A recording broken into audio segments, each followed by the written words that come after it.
Rebecca Cheung, welcome to the University of Huddersfield. Thank you. Rebecca, I believe you're Communications and Engagement Officer for Partners of Prisoners and Families Support Group, I am. POPS for short. POPS adopts a Think Family approach as part of its mission. What is the Think Family concept? Well, the approach is one. It's quite self-explanatory actually. We're trying to encourage everyone, whoever we come across in our partnerships, through our connections within the criminal justice system, all the way through from arrest through to release and out in the community, to think about the needs of families. Those are the families of offenders who are affected by the criminal justice system. So very often when we think about the criminal justice system, we think about the defendant or the prisoner, but actually they don't exist in a vacuum.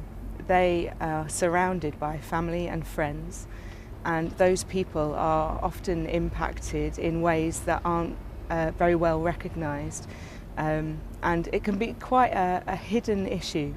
A lot of these families will face health issues, financial issues, other challenges as a result of someone going into prison.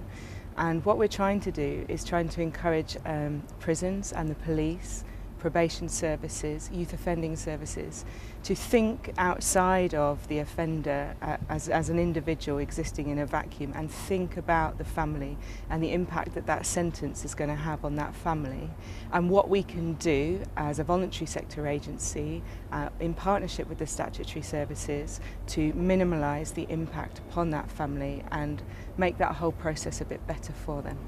So how important has the COPING project been to an organisation like POPS? The COPING project has been really significant for POPS, partly because it has engaged us in a serious research process. I don't think we've ever been involved in a project as large as the COPING study, and it's allowed us to consider our work from a European perspective, to bring that European perspective into the work that we do, and also to reconsider the work that we do. Very much up until the COPING project came along, we had very much looked at our work from an adult's perspective, kind of the premise that if you work with the adults and things are working out for the adults in the family, then things will work out for the children.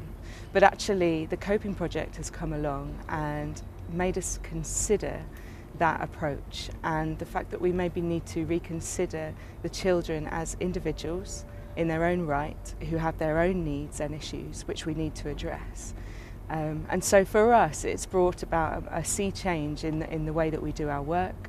We've restructured our organisation to account for it and to focus attention upon children and young people, and we've started to involve young people a lot more in our development of services and in the promotion, particularly around the COPING study, of the rights of the child agenda and other pieces of work. The University of Huddersfield, inspiring tomorrow's professionals.